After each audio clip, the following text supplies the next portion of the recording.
In the 1950s, a clever marketer shocked the world with an astonishing experiment. He flashed the messages, "Drink Coca-Cola and eat popcorn" on a cinema screen, too briefly for the audience to even notice. If this story sounds too good to be true, then that's because it is.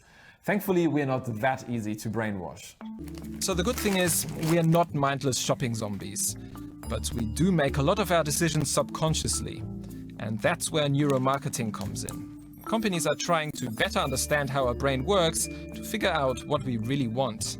Traditional marketing studies work like this. Someone will ask me, do you want an apple or do you want a chocolate bar? And I'd say, I of course want the apple. But do I really want the apple? We don't always know what we want.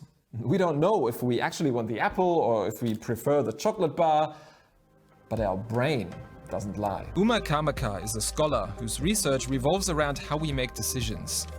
What neuroscience does is it gives us access to some of these emotional elements or these elements that might not be fully conscious, and tells us a little bit more about some of the things that might also be contributing to people's experiences and choices. Through neuroscience, but also with the help of psychology and behavioral economics, they get a pretty good idea of what makes us tick. And they use this knowledge to get us to buy more of their stuff. Imagine you're going grocery shopping. You have to find your way around the different aisles and make loads of decisions in a short amount of time. When you finally get to the checkout counter, you're tired. That's why right at the end of your shopping trip, retailers tempt you with loads and loads of sugary snacks that you might just pick up at the very last moment. And shopping malls exploit the same situation. They're confusing, they're overwhelming, they're quite frankly exhausting, so you're more prone to spend money on something you might not even need.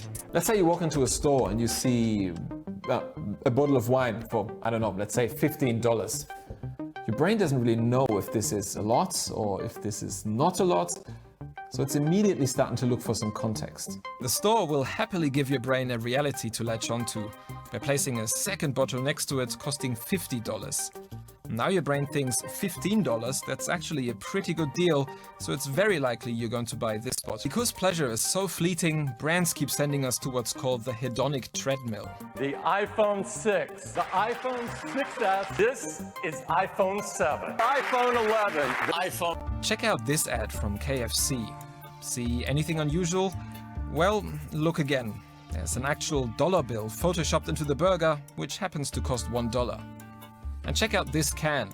Coca-Cola made it look like it's smiling to tie in with its brand image of happiness.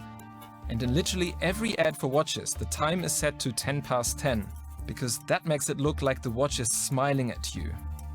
And this is not limited to visual triggers.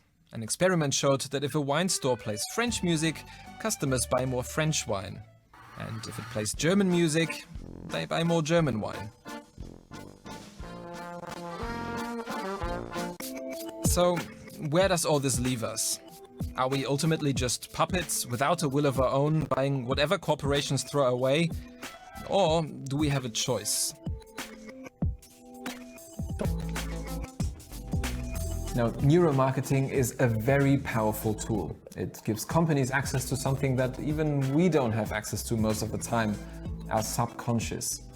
But just knowing that and knowing how our brain works can already help us make better decisions.